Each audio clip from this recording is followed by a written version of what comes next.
Welcome to the Surviving Siblings podcast. I'm your host, Maya Roffler. As a surviving sibling myself, I knew that I wanted to share my story, my brother's story. I lost my brother to a homicide in November 2016, and after going through this experience, I knew that I wanted to share my story and his story. And now it's your turn to share your stories. Today, I have another amazing bereaved sibling with me. I have Kayla. Kayla, welcome to the show. Hi, everyone. Hi, Maya. Thanks for having me. Yeah, thanks for being here. So, Kayla is going to share her story today. She lost her sibling at a young age, which this is something we have talked about on the show before, but Kayla's experience is extremely unique. So, Kayla, take us back to 2006 and tell us a little bit about what your life was like. Tell us about your sister, Ashley, and share those family dynamics and where you were at that time. All right. Yeah. So back in 2006, there was three of us. I'm the oldest. I'm Kayla. And then I have a middle sister, Mia. And then we had a baby sister, Ashley. So it was my dad and my stepmom. My sister was always like a full sibling to me. It was never, she's my stepsister. So I've never referred to her like that. But it was my dad and my stepmom's first child together. And it was one of those things since I've been a little girl, I loved being a sister. Like when my sister Mia was born, I just loved her to pieces. Like every day of my life was dedicated to her. So when my sister Ashley was born, I was a little older and I was able to take on that like secondary parent like mode because I was almost 11 in 2006. So I took on that like second mother kind of figure. Like I was always there for her. If she needed something, I was there to get it. I spent lots of time with her.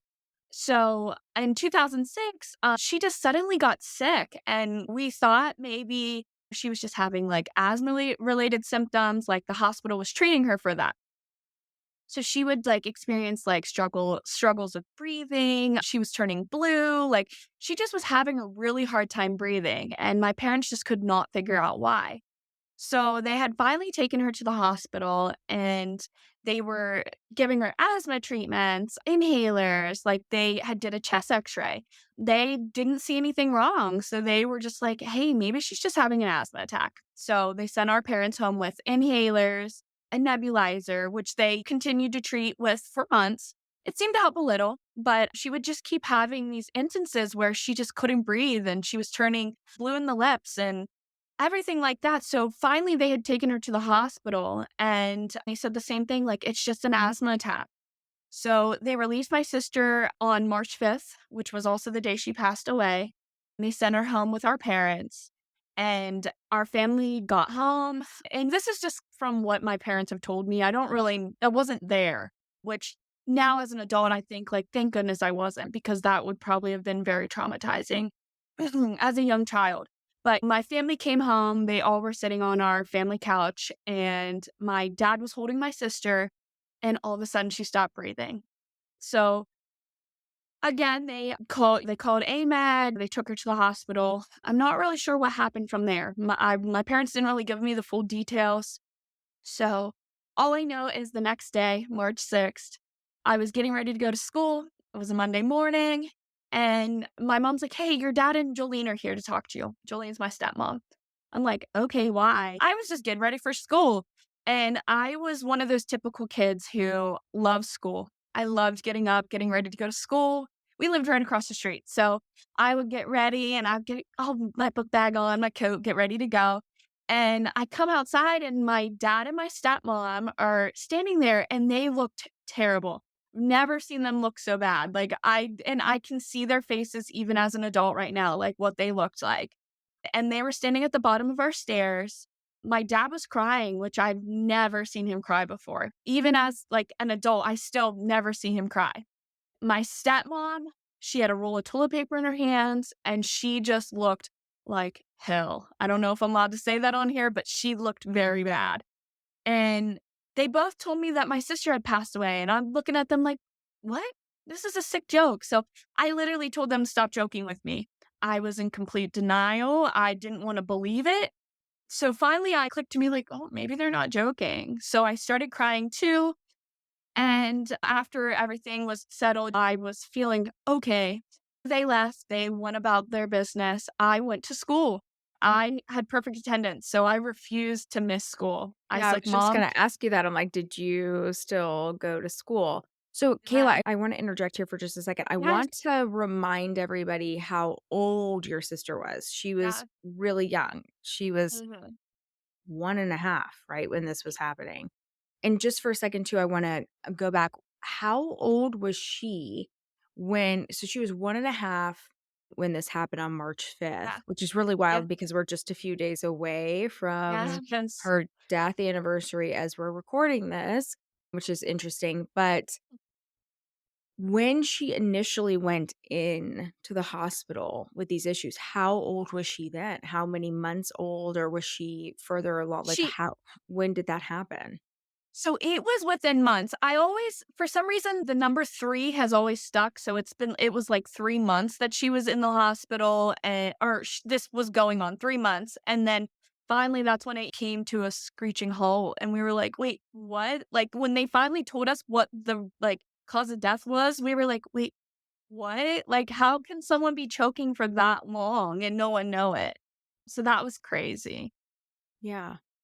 Okay, and we're gonna get to that obviously too. So then you went to school that day. Like, Yeah, how are yeah. you feeling throughout the day? Were you just as an 11-year-old, it's like, where were you with that? Like, were you Yeah, really processing it yet? Or was it just, okay, just keep doing the day to day? Like, I think it's interesting when we hear stories about us losing someone at a young age because yeah. in some ways, a lot of people I don't really love this terminology, but a lot of people will say, like, children are so resilient. But I Yes, yeah.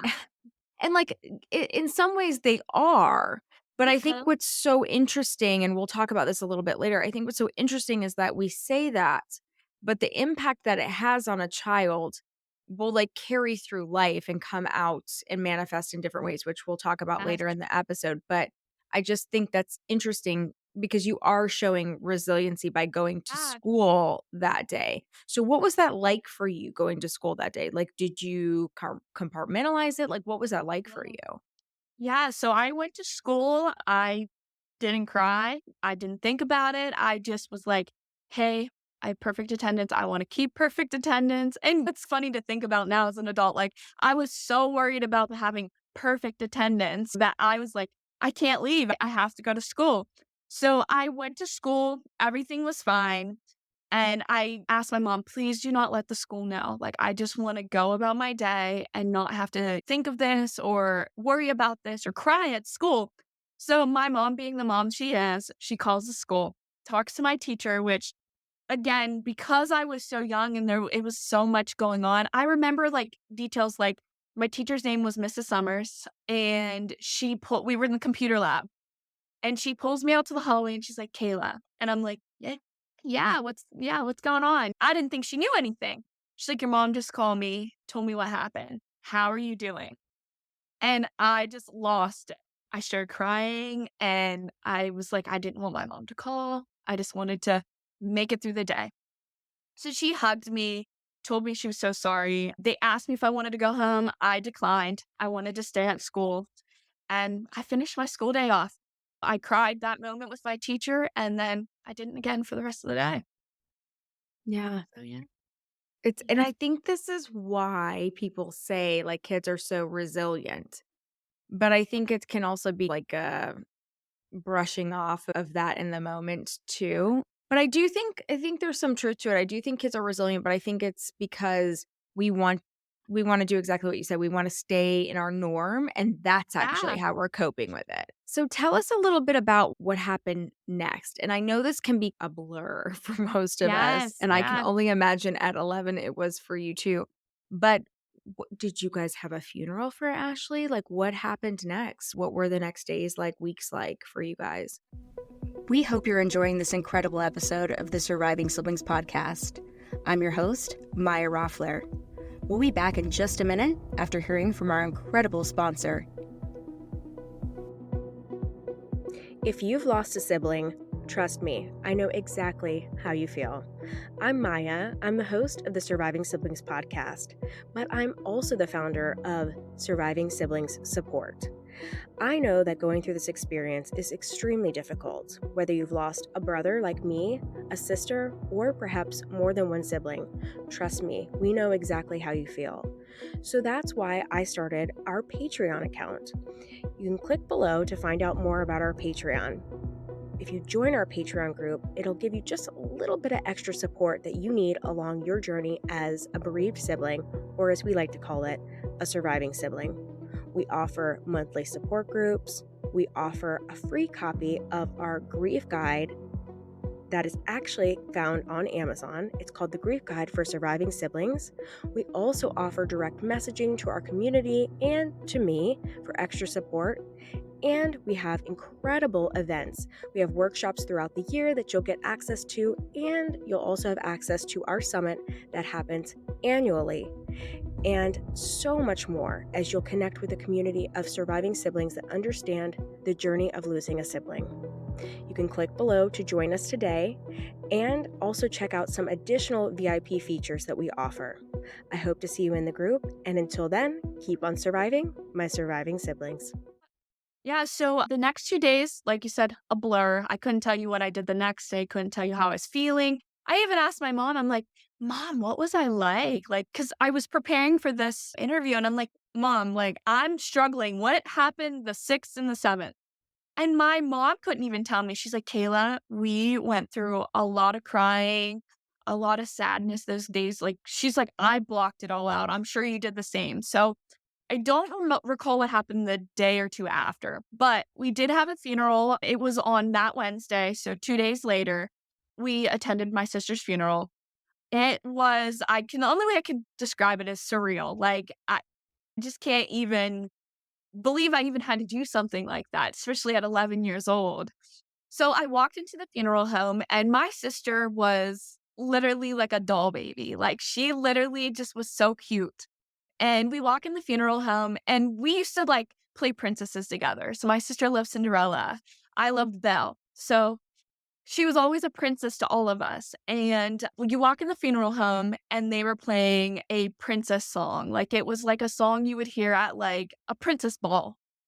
So you walk in, that's what you hear. And I'm just like, oh my gosh, like, I can't believe we're here right now.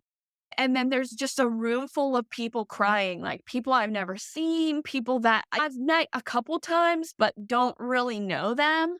And I'm focused on just the casket. Like, I'm just like, wow, like, that's like the end game. That's the whole reason why we're here is right there, that casket. And I was insistent on going up there. I'm like, I need to go up there. So I go up there. My sister's laying in there, looked like, honestly, like a porcelain doll. Like, she just looks so perfect. And she had what I believe was a pink dress on, like a ball gown. And I remember just looking at her like, this can't be real. Because I like before she passed away, I saw her like the weekend before. So like it had just been days since I saw her last. So like I think that's another reason why I was in denial of like my parents like just telling me a joke because I was like, I just saw her. What are you talking about? But I had went up to the casket. I remember touching her and then I had gotten freaked out because I don't know who it was, but someone said, yeah, her organs are at the bottom. And I'm like, the heck? Like, why would you tell me that? So, like, I remember thinking really like, oh, I don't want to go near the end of her casket because they kept saying that's where they were. And I'm like, that's so weird. But I just remember, like, after the funeral, I was like, Dad, can I please come with you?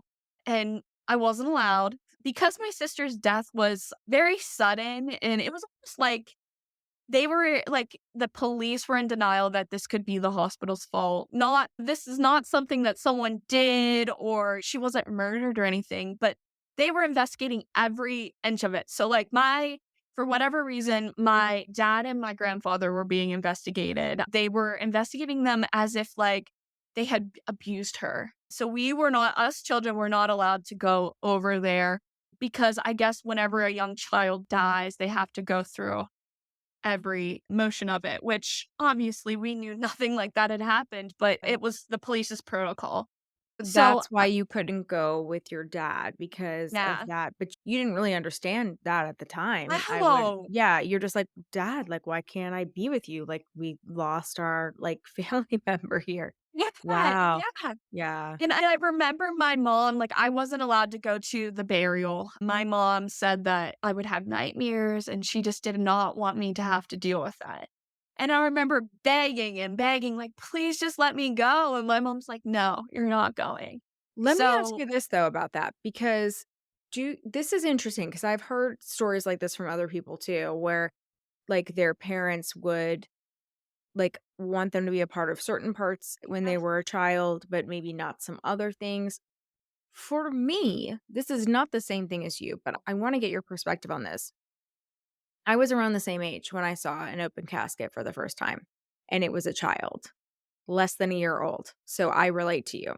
This was somebody that I babysat like in the neighborhood that's and died from like what is this syndrome called? I've talked about it on the show before actually with child loss before. It's like shaken baby syndrome. This was the second child for this family. I had babysat the older child for a long time and then this baby came along and this happened.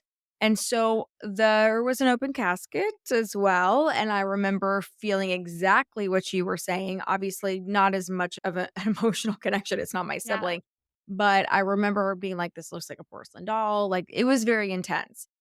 To yeah, me, that was way more intense than going to a burial site. So it's agreed.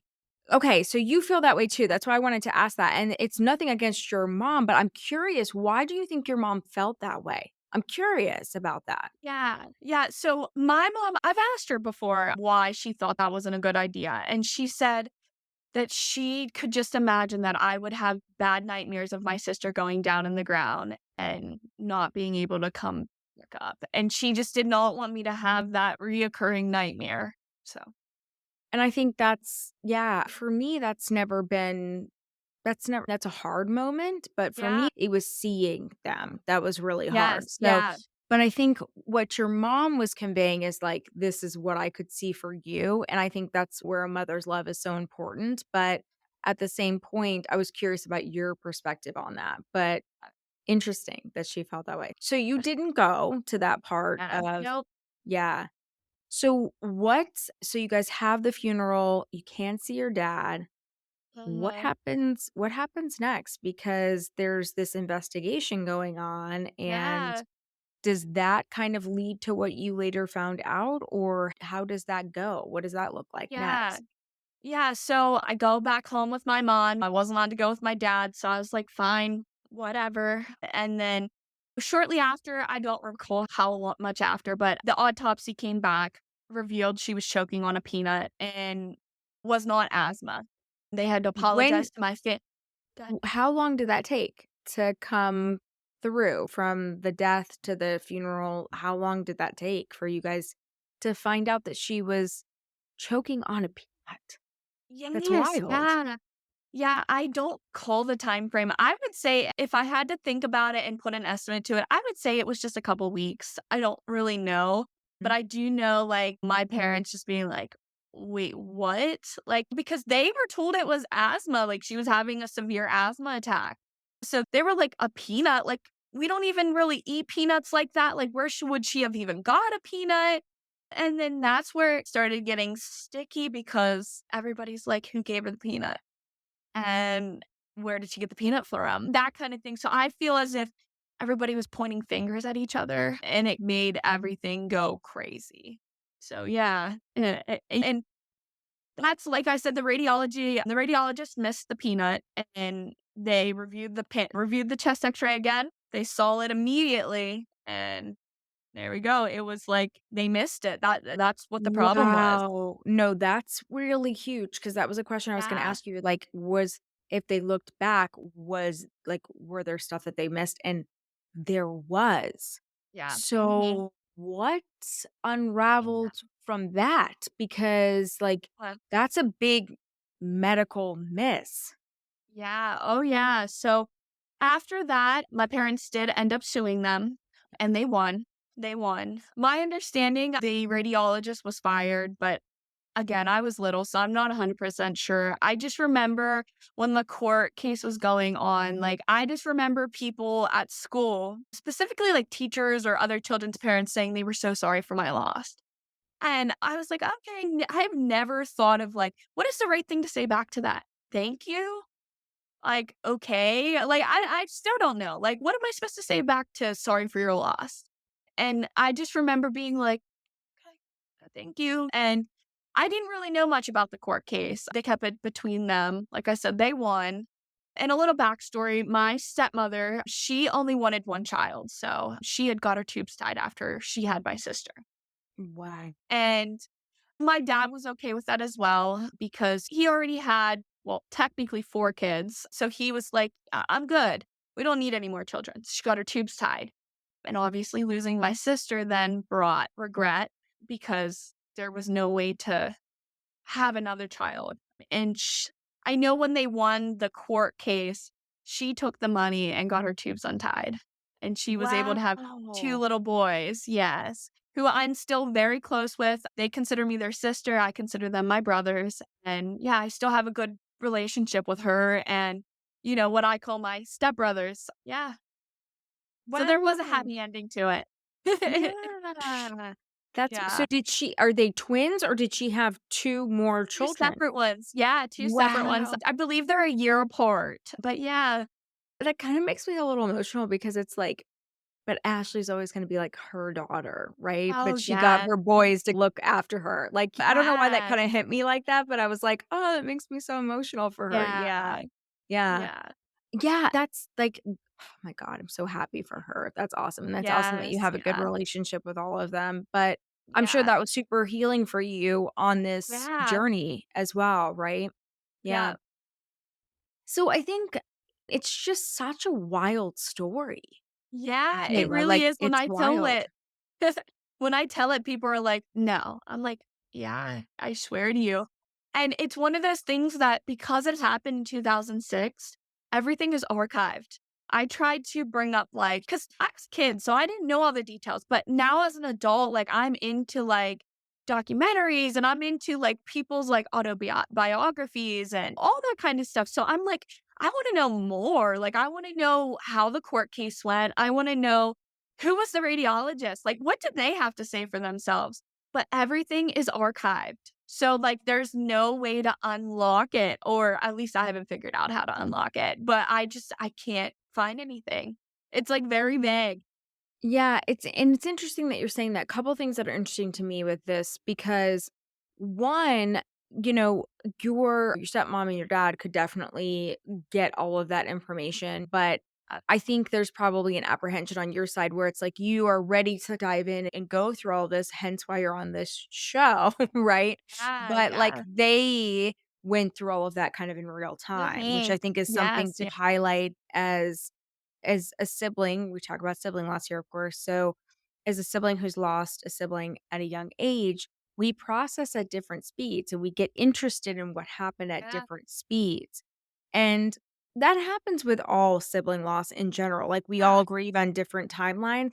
But what I see very consistently, Kayla, with those of you who have lost as a child, whether you're a very young child, whether you're like preteen like you, or even teen years, teenagers tend to operate a little bit more like young adults, but yeah, still, from what I found, but still, it's a process for you guys because you have to grieve at different paces because you've got to do school. You've got to be there for your parents. And like, there's a lot of pressure to be like the good kid and like yeah. listen to your story. You wanted to keep your perfect attendance. Like, it probably became more important than ever then because it's a Yes. controllable. Yeah. Mhm.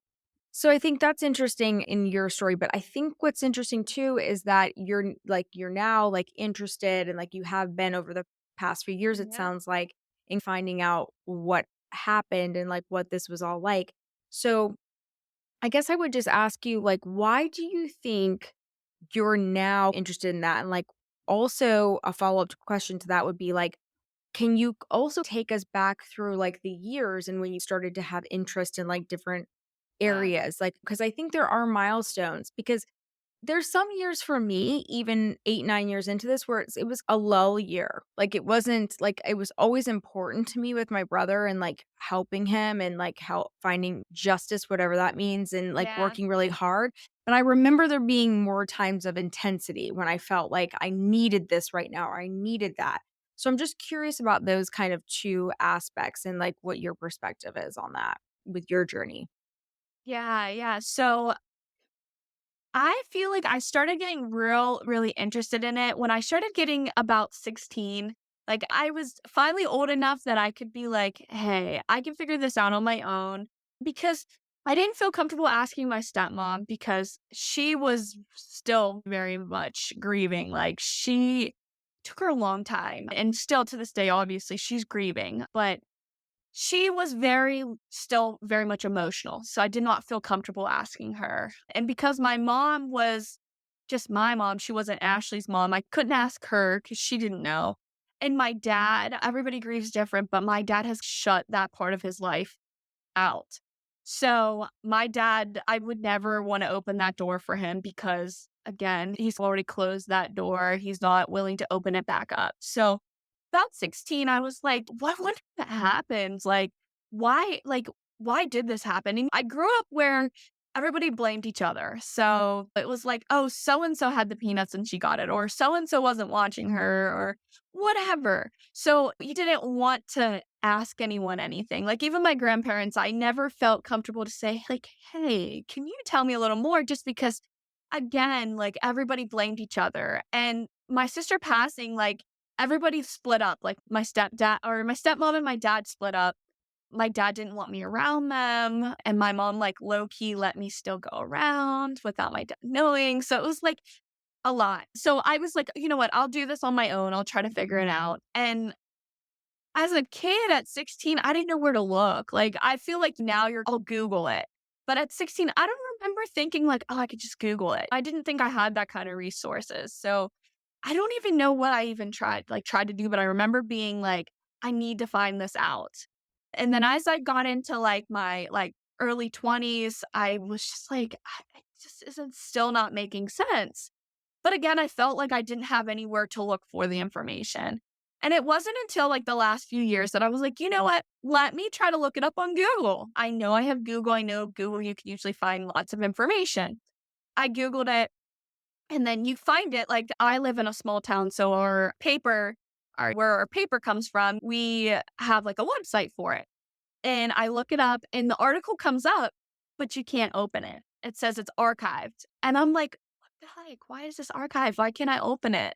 And some of the articles you can open, but like they're none of the articles that like I want or that I feel I need.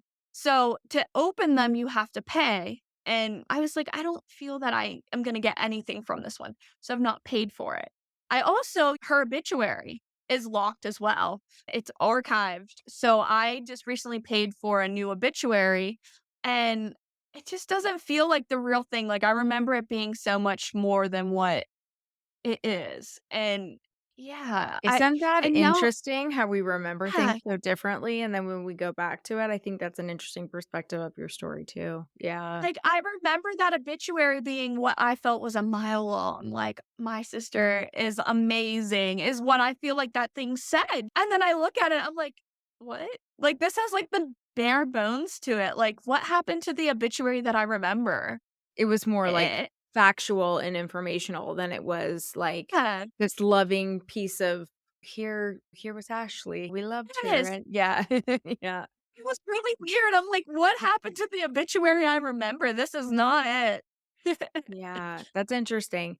I think it's interesting too, I wanted to call this out too, Kayla, that you wanted to re-engage with this and re-examine it about 5 years in to your grief Yeah. journey. And it's another theme that I think keeps coming up this season because that was me. Like, I launched this show 5 years into my grief journey for multiple reasons. There are legal reasons why, there were that was a big driver, but legally I could have talked about it a little bit earlier. So it Yeah. was more emotional and mental. I just felt like ready to Yeah. re-engage in a more public way. And I didn't really think anything of it. That was just my timeline. But since then, I've had guests, I've had therapists, I've had just people call me out on it and be like, look, it's not surprising to me that you did 5 years. And I'm like, tell me more. Like, what are you talking about? Like, what is that about? And apparently, and I felt it. And it's so interesting to me when I hear this from other siblings or those in grief in general, but other siblings specifically is fascinating to me because I've been through this. 5 years is a big milestone. And I just thought it was because of the traditional like 5, 10, 15, 20, how we do in our culture. But Yeah. it's actually not so much that. It's because you've had like 3 to 5 years, and I've again, a lot of my therapist friends, shout out to you guys, you're amazing, have told me this is very significant. I remember 3 to 5 years being very significant, and then approaching that timeline. We all have our own timeline, but Yeah. when we like, there are going to be commonalities in the grief experience. So it doesn't surprise me that at 16, you were like, hang on, let me like think about some of this again because it is a big milestone in the grief journey, 3 to 5 years. And I feel like that's when we try to examine it, make sense of it, and also want to feel like we can move forward from that examination that we want to do. It's Yeah. interesting. Yeah. Yeah, that is very interesting. Yeah, it's very interesting. So tell me a little bit about how you think this impacted you through your life because at 11, again, 11 is a very impressionable age. Like you're Yeah. preteen. It's like, how do you think that's impacted you as you've gone through teenage years, preteen years, early adulthood, and now, you're an adult and you're a mom Yeah. too. So, Yeah, I'm a yeah. stepmom, yeah. Yeah. So, like, Yeah. yeah, talk about a connection with your stepmom too, right? Like, Yeah. you're a stepmom.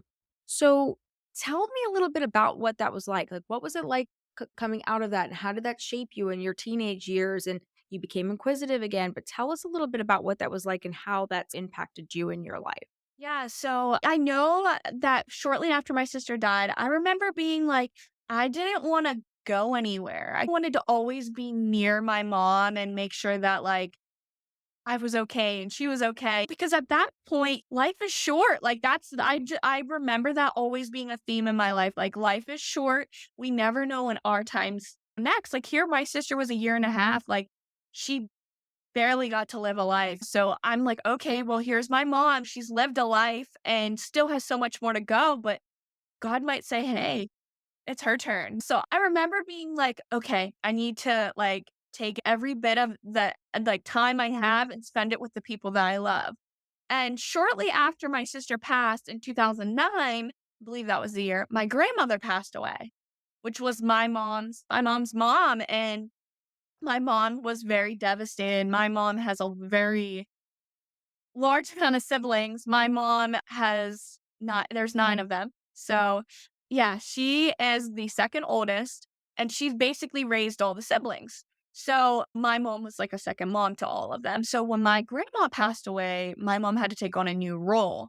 And I remember being like, "Oh my goodness." Like, and my grandmother's death was a lot different than my sister's because my grandma had cancer. So, it was a lot different. Also, I was not close with my grandma like most kids are with their grandma, just because my grandma was, and I always feel so mean saying this, but she was grumpy. Like she was like always like, "Ugh." So I loved her. She was my grandma, but loved her from a distance. So I remember just being not stone cold, but like I've been through this before when my grandma passed away. Like I remember being sad, but I remember being like, I've been through this. Like, when my sister died and I remember thinking this stuff. I don't think I've ever said it, but I remember thinking to myself, like, it was worse when my sister died. Like, and I would always have, like, these kind of thoughts in my head. And when other people would experience death, and I remember just thinking to myself, well, you didn't lose your sister at 11. But I never said it, but that's how I felt. Like, Yeah. and when people would treat their siblings, like, poorly, I remember being so angry and for a long time in my life, I'd be like, "You should be lucky you have a sibling." Like, and I would get really combative. And sometimes as an adult, I still feel that way because you hear people like, "Oh, I hate my sibling and I hate this." And I'm like, I would kill to have my sister back. Like, Yeah. and here you are talking so ill about your sibling. Like, and I get it. Like, me and my middle sister, we have our issues too. And like, I'll be like, oh, she's such a jerk. But at the end of the day, I always remind her, like, hey, I love you.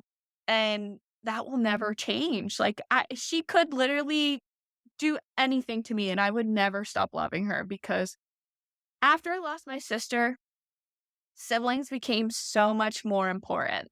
Mhm. Like my sister was like my right hand. Like I could not do anything without thinking like, is my sister okay?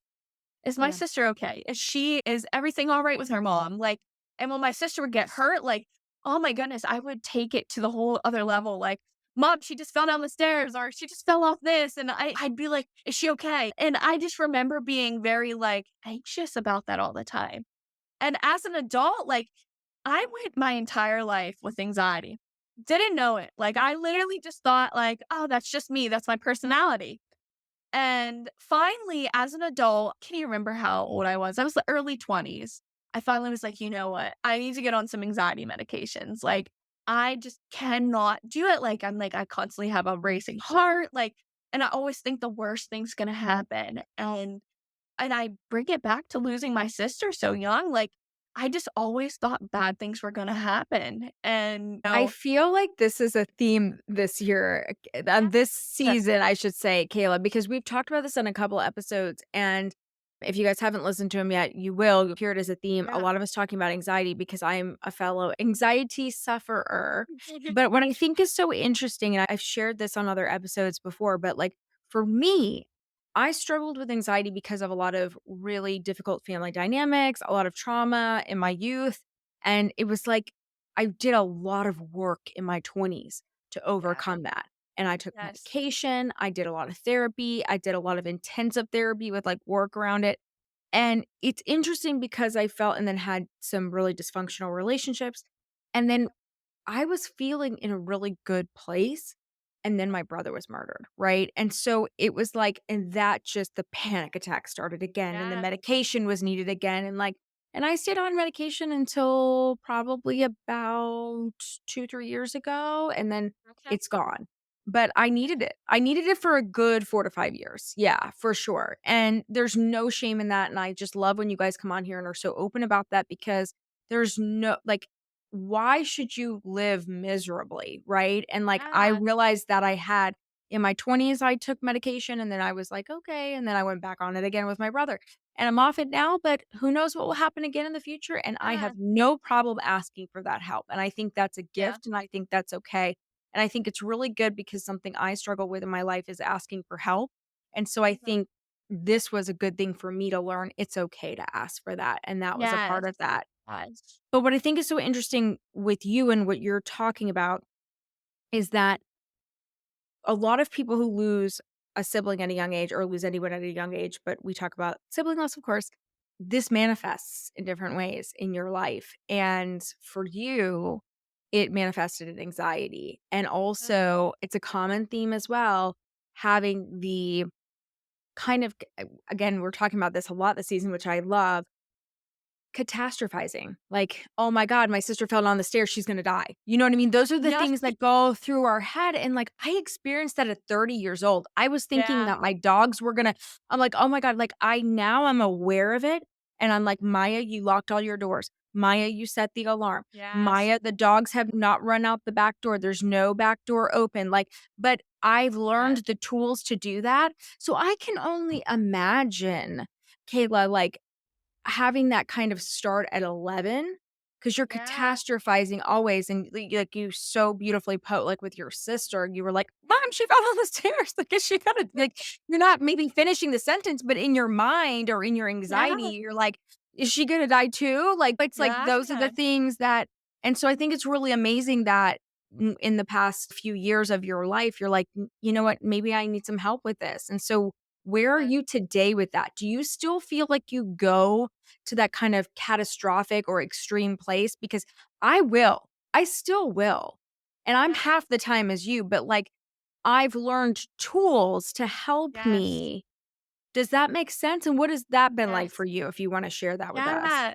So, yes, I do still do that. I usually can talk myself out of it. I always describe myself as I'm very good at talking to myself. And a lot of time it's internal. So I'm like, okay, Kayla, just relax. It's not that serious. Like, just take a breath. Like, you do not need to freak out.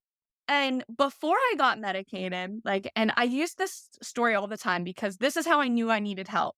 So I'm sitting on the couch and my stepdaughter had a watch. She had put an alarm on it and it was in the toy box. I'm sitting on the couch and all of a sudden this alarm starts going off. I'm all by myself.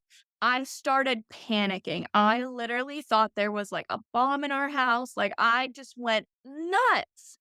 And it took me so long to calm down after that. I was like, okay, this is not normal. Like, I should have, like, my brain should have said, hey, it's just a watch. Relax. You don't need to freak out. But no, I just literally was like, oh my gosh, what is that ticking noise? It's a bomb. Oh my gosh, our house is going to blow up.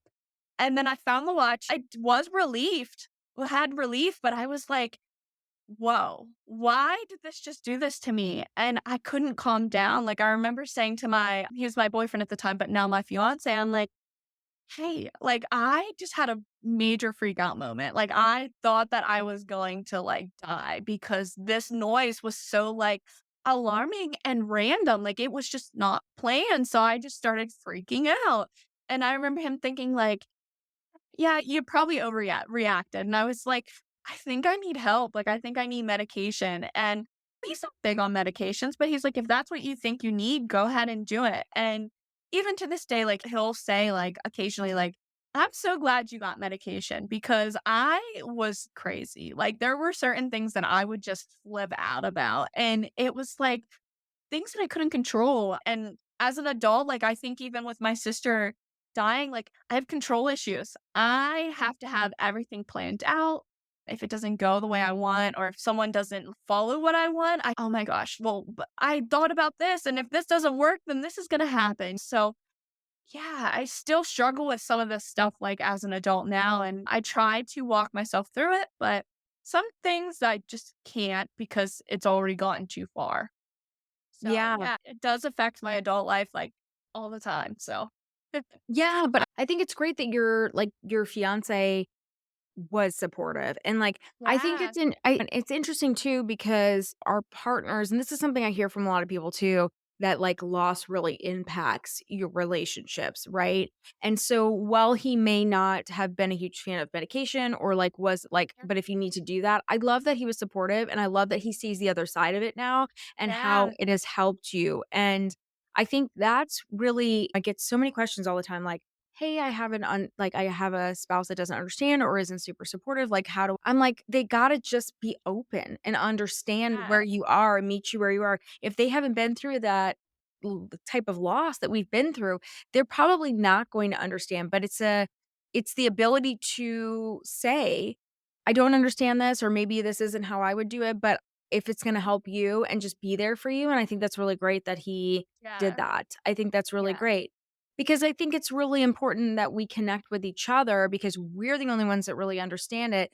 But our partners, our family, people who might not have been through it, or friends, like that's what it's about. What you just talked about is just supporting us and being real. Like maybe I don't understand this, but I'm going to support you through it. And what's yeah, interesting is if you have a strong friendship, marriage, and partnership, they're going to get it as they see you do the things that you yeah, need to do for yourself just like you did, and I think that's interesting that was, like, a turning point for you. You were like, "Oh my god, I thought a watch was a bomb. I've gotta do something for myself." Yeah. yeah, Yeah. yeah. I think that's big. And it was, and I remember thinking, like, for a long time, like, it was a joke, like, "Oh, yeah, I have anxiety." And I even remember as a kid, like, my dad saying to me all the time, and this was post my sister passing, "Take a chill pill."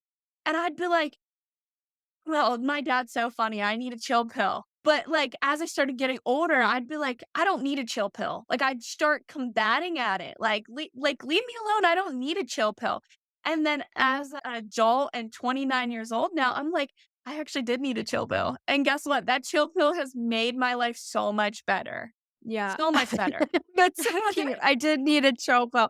It's interesting because I Yeah. was told the same thing when I was young. They were like, "Oh my god, Maya, like, just calm."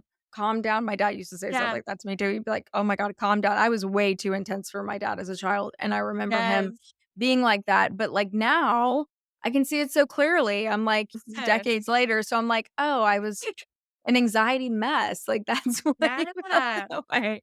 Yeah. So I want to go back just a little bit to Kayla. So when you were unable to see your dad, once they did, I want to talk about, since we're talking about your dad, once they did the autopsy and they found the peanut and all of that, you were able to see your dad again, right? Like that Yes. was all Yes. lifted. Okay, so that kind of Yes. concluded everything. Okay. Yes. I Yes. wanted to ask that. And then I also wanted to ask you what you've touched on it a couple times. So want to address it and talk about it because I envision this probably happening. Of course, people are like pointing fingers, right? And going like, Yes. who did the peanut? Who did the peanut? Did you guys ever move past that as a family? And who was really like, were there specific people that were relentless about the blaming? And like, were there some people that were just like, you know what, it happened? And did you guys ever have theories about how this could have happened? But I will say also in this question, like, she was one Yeah. probably when that was, or a couple months old when that Yeah. initially happened. And so 1.5 when she passed. I mean, it could have been anything, anywhere, just any kind of accident. I feel like the true catastrophe is with the hospital, which is why they won Yeah. their case. But I'm just curious about your perspective of what was going on in the ecosystem. And did that continue to go on even after you got the results? I have so many questions around that. Yeah. Shortly after we got the results, my dad and stepmom separated. My dad and her hated each other. And that was up until probably the last 5 to 8 years. They now get along now, which I'm just amazed with because I never saw that coming. Like, I never thought that day would come, but they Talk about hated the each other. beauty and healing, right? Like, yeah. Yeah, yeah, I never thought that would come, and my dad, like, struggled a lot, as my stepmom did, but they struggled in different ways. Like, my stepmom was more like she was crying all the time, like, I describe it as she used to spend the night at the graveyard, like, let to just say the least. Like, she would go up there and spend hours upon hours at the graveyard. She had everything still the same from when my sister passed, like, my sister's bedroom was the same for, oh my god, years. Years. She had stuff that my sister had drank before she passed. She had food that she had ate before she passed that she didn't finish. We used to go to the graveyard, and every birthday we would go there and we would sing happy birthday with a cake. And we would put some cake in the ground for my sister, but then we wouldn't eat the cake. So then the cake would sit in my stepmother's freezer. And that went on for years. And then finally it was like, okay, I'm running out of room. I don't have room for these cakes. Like, we started eating them. So, and I remember thinking, like, holy crap, we're eating these cakes. Like, what the heck? And then my stepmom moved from that house. And I remember being so like, that's our house. Like, that's our house. That's our last connection to her. And the reason is like, so my sister's bedroom had to be taken down anyways because she had my stepbrother Kian. So she had him and he took my sister's room, which I don't mean took like in a mean way, but he had to have my sister's room. So she had to take everything down, which was a tool in itself. Like, that was very emotional for everyone as well.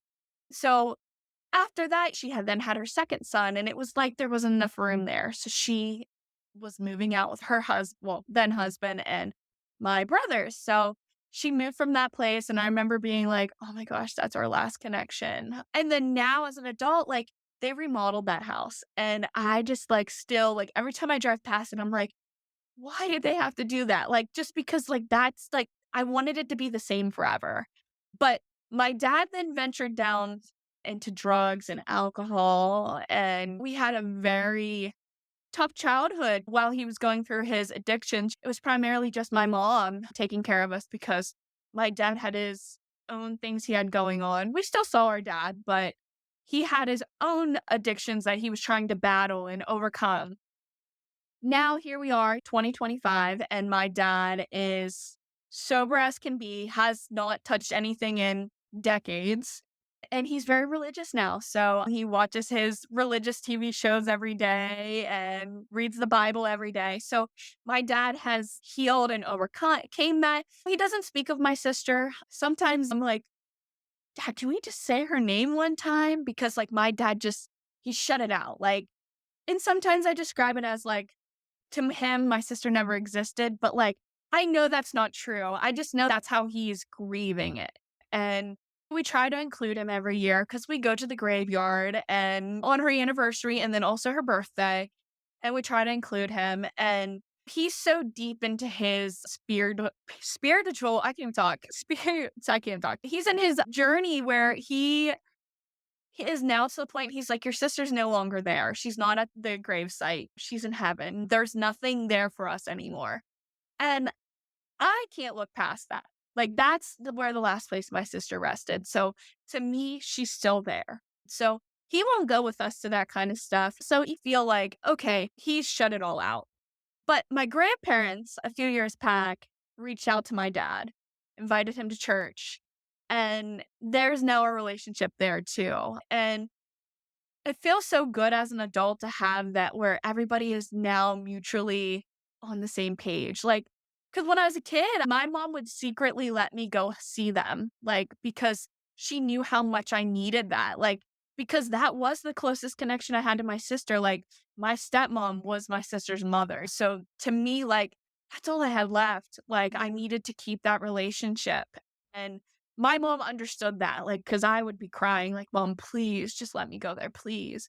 And she allowed it, and I thank her for that because it really helped me grieve over the years, and I think it helped my stepmom too, I really do, because even as an adult, we're still very close, and we were not very far apart, like, she's in her 40s, I'm 29, so she wasn't much older than me, but I feel like we have a different connection as adults now, so and I'm thankful Yeah. for that. Yeah, like, Thank as you get older, it changes everything, but, like, when you're Yeah. younger, you're like, you could be sisters technically, so it's like, Yeah, yeah, it's a whole yeah, dynamic. Yeah, been there, done that, got the T-shirt. yeah, Yeah, I get it. I've been that person who has, like, yeah, kiddos, like, close in age, and it's yeah, an interesting thing, but I think, yeah, as you get older, the dynamic changes a little bit, and I love that you have that relationship with her. I think that's so yeah, awesome.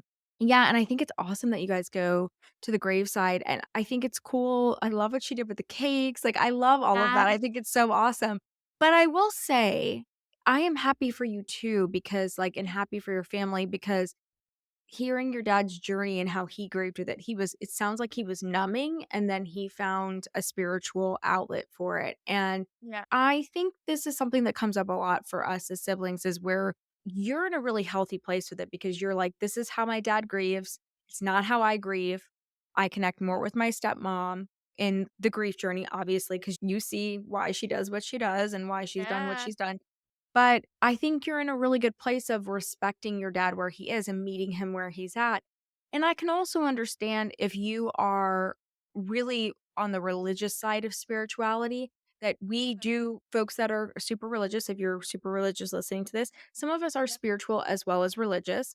But those who are more religious are like, you go to heaven. Like you're yeah, the body is, it is what it is. And I think it's great that you're respecting that and meeting him there because he's in a healthy place now. And so this is yeah, healthy if this is how he wants to grieve. Yeah. It's much healthier than the numbing that addiction does for yes, us. absolutely, So yeah, I think it's really good. But I think it's a yeah, testament of like it's been so many years for you guys. And I yeah, often say this on the show and like in our different things that we do, events, groups, things like that. Like I always say that like time doesn't heal all wounds, but time does allow you to heal, right? And it yes, allows for the opportunity for you to evolve. And I think that all of you in the family show that, like with your dad finding his spiritual path, with you understanding your anxiety and understanding what your triggers are and like what you need for yourself. And your stepmom, so she got this other chance to become a mom and like and she still honors Ashley and like with the yeah, cakes and the going to the graveside. I think that's really beautiful, Kayla. And I think it's a tough story, but I think yeah, in the pointing that everybody did at everybody else, I have to highlight that again because I think that's super natural and super normal. yeah, And it's something I talk about a lot because I think when we're grieving, it's easier to be angry at someone versus to be Yes, angry yeah. at the unknown, right? And Mhm. I've done it, everybody's done it. And I think you guys are all in a much healthier place now because at the end of the day, things happen with young children. Things happen in life. And so there was a miss on the fact that it showed up and it was Yeah, missed. That's really where yeah, the missed opportunity was. It wasn't about the fact kids are sticking stuff up their nose and ears and all the time. You know what I mean? Like things can yeah, happen and it's it's a tragedy, but I think this has been a really good story to tell and share. I want to ask you this before we wrap, Kayla, and then of course anything else you yeah, want to add. What advice would you give to someone who's lost a sibling at such a young age? Because we do get a lot of folks, and we have told other stories about siblings who have lost a sibling at a young age. But yeah, you're the youngest sharer as far as the age that your sibling yeah, was.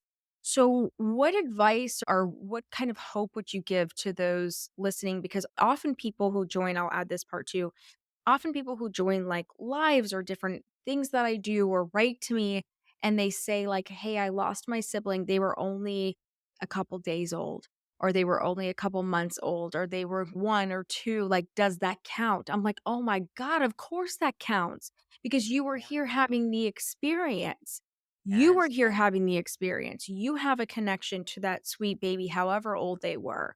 So I just yeah, wanted to add that part of it as well because I do get that question a lot. So I would love to hear what yeah. advice you would have or anything you would go back and maybe tell young Kayla that went through this. Yeah, Yeah. yeah.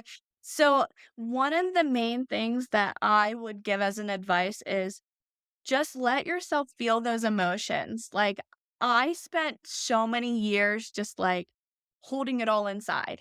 And the only time I would let it out is March because my sister was born in March and she died in March. So, I would only allow myself to like let those emotions out in March and then I close back up.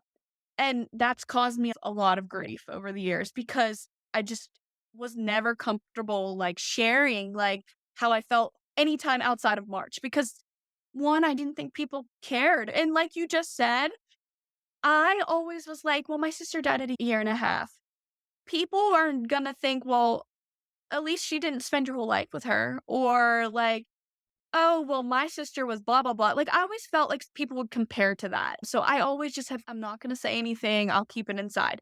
But I feel that it is so important to just let it out. You need to show those feelings. You need to talk to someone. Another thing that I've regretted in my life is I never got therapy. I never talked to anyone about it. Like, this is the first time that I've like put it all out there. So I had a lot of emotions behind this. And last night, I'm like, oh my gosh, maybe I shouldn't say certain spots, like certain things, because I don't want people to be like, that's not how it went. Or I didn't want to hurt anyone's feelings. Like I just wanted to tell my story. But then I realized this is my story. This is how I saw it. This is how it went for me. And I think it's important to share that. So, yeah, my biggest advice would be just allow yourself to feel everything you're feeling because you can't hold it inside. And if you do, you're going to regret it later because I do. I wish I would have just let myself feel. Love that advice, Kayla. And you're also the example that when you hold it in, like it comes out. So it's gonna come out Yeah. one way or the other. So you might as well Yes, just huh? let it know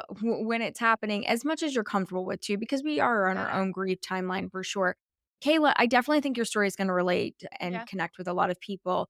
Where are you comfortable with people reaching out to you if, again, they connect with this or if they have any Yeah. questions for you? Anyone can reach out to me on my Facebook. I'm more active on Facebook. So I would say if you want to reach out on Facebook, I do have Instagram, but I don't really get on there very much. So I would say Facebook Messenger would probably be best. My page is under Kayla Updike. Perfect. Okay, we'll put that in the show notes as well. Kayla, thank you so much for sharing your story and Ashley's story with us. We really appreciate it. Thank you for having me. This has been an amazing journey for me, and I'm so glad to add it to my healing process because this has really helped me. So, thank you, Maya, for having me, and thank you, as listeners, for listening to my story. Thank you so much for listening to the Surviving Siblings podcast. If you enjoyed this episode as much as I did creating it for you, then share it on your chosen social media platform And don't forget to tag us at Surviving Siblings Podcast so that more surviving siblings can find us. Remember to rate, review, and subscribe to the podcast. And don't forget to follow us on all social media platforms. We're on Instagram, Twitter, and TikTok at Surviving Siblings Podcast. All links can be found in the show notes, so be sure to check those out too. Thank you again for the support. Until the next episode, keep on surviving, my surviving siblings.